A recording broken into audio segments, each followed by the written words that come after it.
On April 19, 1998, Koichi Sakakibara was taken to the emergency room at Yomiyama Hospital due to a lung collapse. After being anesthetized, he began having strange dreams in which he saw a mysterious girl passing through the hospital.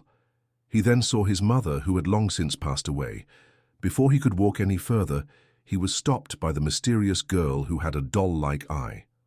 While wandering around the hospital, Koichi met the same girl from his dream and asked her what she was looking for in the basement.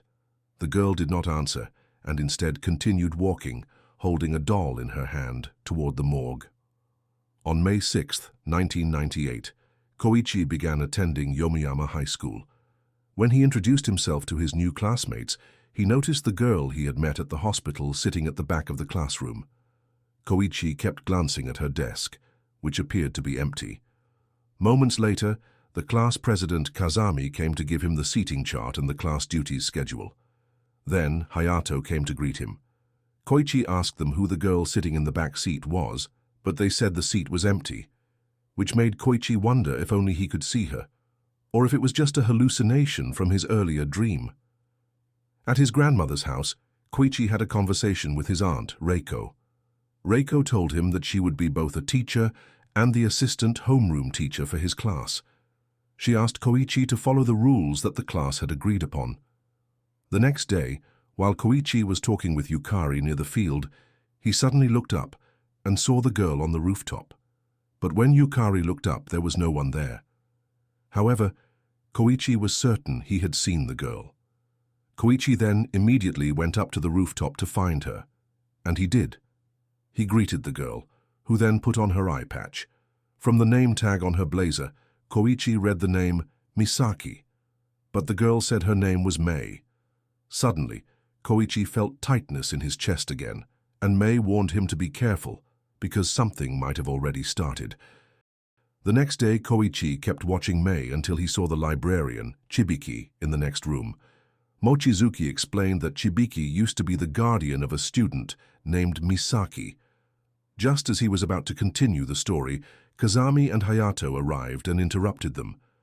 Eventually, Hayato and Kazami told Koichi about a student named Misaki who died 26 years ago in 1972. However, Misaki's classmates and teacher, Chibiki, couldn't accept her death because they loved her so much. They pretended she was still alive, even going so far as to bring a doll, and continued the charade until graduation day. The next day, Koichi was walking around the city and found a doll shop. After entering, he saw life-sized dolls everywhere. Suddenly, Mei appeared behind him and asked why Koichi came into the shop while removing her eye patch and revealing her doll-like eye to him. Seeing that, Koichi was a bit shocked. He asked who Mei really was and whether she was truly his classmate. The next day, Hayato called him and told Koichi to stop searching for something that didn't exist, because continuing to dig would be dangerous, and the consequence could be someone's death. On March 28, 1998, Koichi finished his exam early and left class to look for Mei. Yukari begged him to stop stirring up trouble or someone would die, but Koichi ignored her and left to meet Mei. Mei told him that he shouldn't be speaking with her. Koichi, still in disbelief, grabbed Mei's arm to prove whether she was real or not. Just then, Yukari arrived and saw Koichi touching Mei. She became frightened. Suddenly, from outside the building, a metal canister exploded and flew through the window, causing Yukari to slip on the wet floor and fall, landing on an umbrella that stabbed through her neck. Yukari looked at Koichi and blamed him for what had happened before she died right in front of him. Mei stared at Yukari with her doll's eye and saw a deathly aura flowing from her body, indicating that she was dead. School staff and students rushed to the scene and found Yukari's body. The students panicked and blamed Koichi for breaking the class rules, because when the rule is broken, not only students but even their families could become victims. The next day, during a hospital checkup, Koichi asked a nurse named Sanae if she knew a student named Mei Misaki. While inside an elevator, it suddenly stopped and began to shake violently.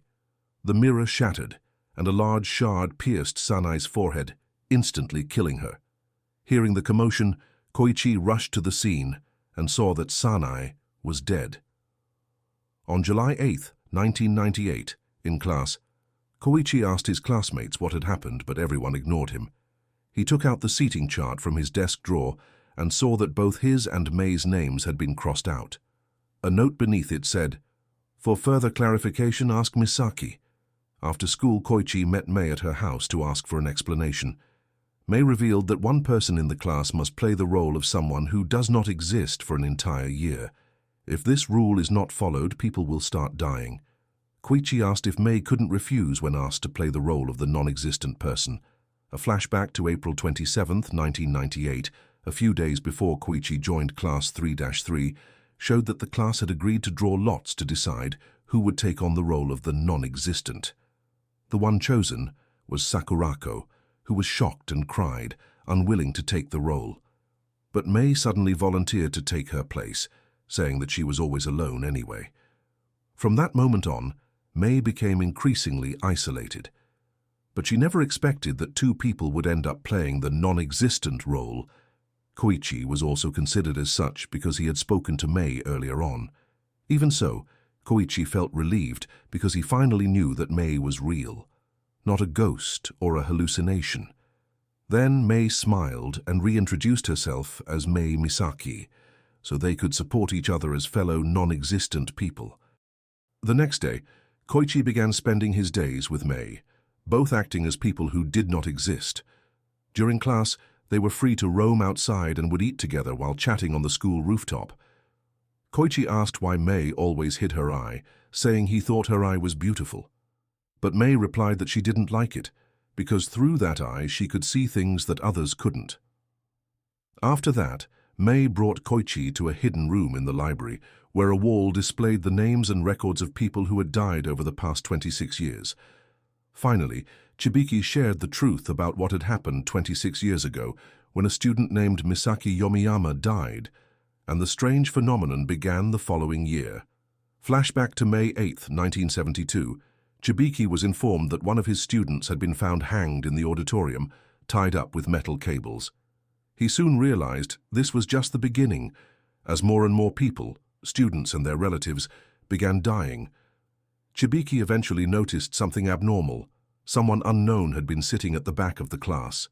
This person was likely the extra, a dead person who had returned and altered everyone's memories, blending in among them.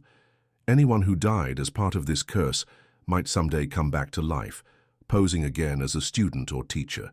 This made Koichi begin to question his own existence. Was he truly alive, or was he someone who had already died? But Mei reassured him that he was not dead because she could see the aura of death with her doll's eye. Mei then told her own story. When she was 4 years old, she fell ill and lost one of her eyes. At that time, she received a glass eye from her aunt, one that allowed her to see a strange color surrounding people who were already dead, which she called the color of death. The next morning, Mochizuki and Yamada planned to leave Yomiyama in hopes of escaping the curse. However, while riding his bicycle, Yamada's brakes failed, and he was hit by a car and died instantly. Koichi realized that the death toll would keep rising if he didn't act. With Mei's help, he secretly took some of Chibiki's records from the office and discovered that his aunt, Reiko, was an alumnus of Class 3-3. The following day, Koichi saw a man in the old school building and decided to investigate with Mei. They found the man searching for something in one of the rooms. Koichi and Mei wondered what exactly he was looking for. Then Koichi slipped, and his phone fell under a desk. When he reached down to retrieve it, he found something stuck underneath. It turned out to be a cassette tape.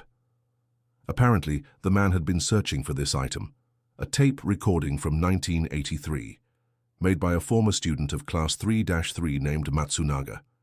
During a school trip, Matsunaga had gotten into a fight and killed another student. But strangely, the body vanished, and no one could remember who he had killed.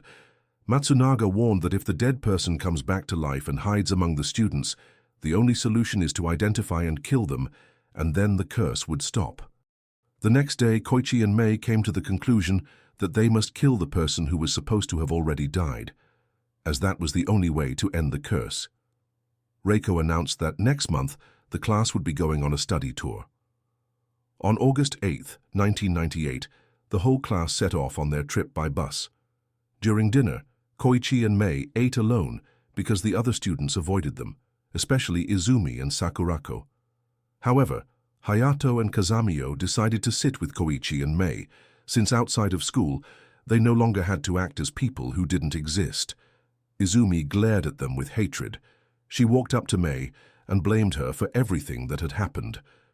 Koichi tried to defend Mei, but Mei chose to apologize for the situation. She later thanked Koichi for standing up for her. Mizuno, who was suspicious of Koichi, searched his bag. He and Hayato found a cassette player inside and listened to the tape together with Kazamiyo. Kazamiyo then passed the information on to Izumi and Sakurako, hoping to use it to stop the death curse. Once they entered the room, Sakurako locked the door, but suddenly the lights shattered, and Izumi began to suspect Sakurako of being the person who was supposed to be dead. Meanwhile, as Mei was walking to Koichi's room, she removed her eye patch and looked around. Reiko suddenly appeared behind her, telling her to rest in her room. Mei stared intensely at Reiko as she walked away. Back in his room, Koichi planned to tell everyone about the cassette recording. Just then, Hayato entered and apologized for accidentally listening to the tape.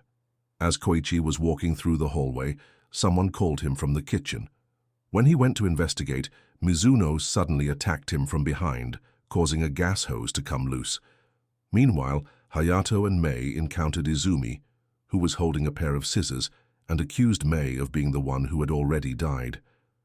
In another room, Sakurako was bleeding from her neck after being stabbed by Izumi. Izumi then tried to kill Mei, but Hayato stopped her. Kazemiyo revealed that he had seen Hayato attack Mochizuki, which made Hayato try to flee through a window, but tragically he was caught in a wire and was electrocuted. Terrified, Mei ran from Izumi's pursuit into the forest. A strong wind blew a boat, tightening the wire attached to it.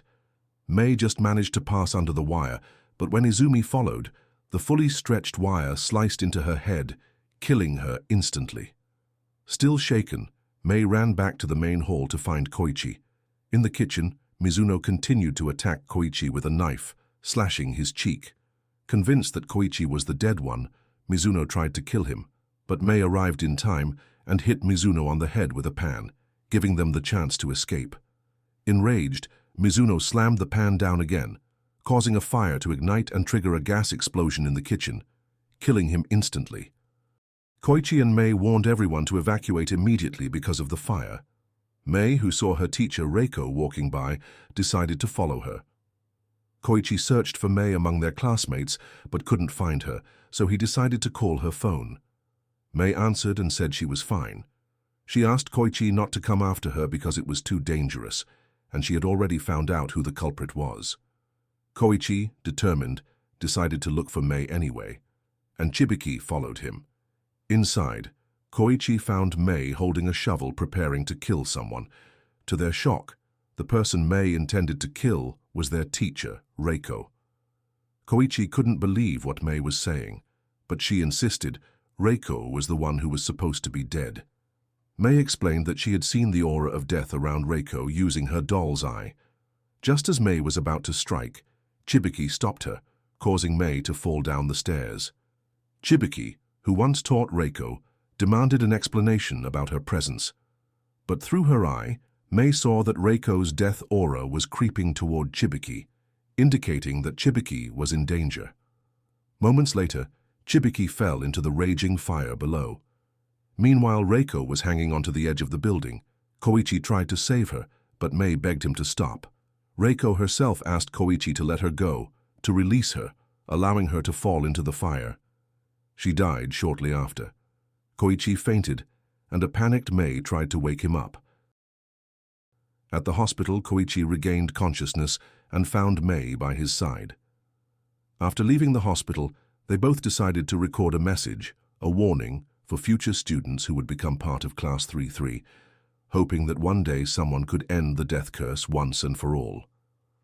At the end of the school year, Koichi and his grandmother decided to leave Yomiyama. Before they departed, Mei came to see Koichi off. Though saddened, she reluctantly let him go. Koichi asked if he could call her once in a while. Smiling, Mei agreed. From the car, Koichi looked back at Mei as she grew smaller in the distance, waving to him. 14 years later, in April 2012, new third-year students arrived at Yomiyama High School. One girl was holding a cassette player, saying that a stranger had given it to her. Outside, someone with a scar on his cheek looked toward the school. It was Koichi before walking away.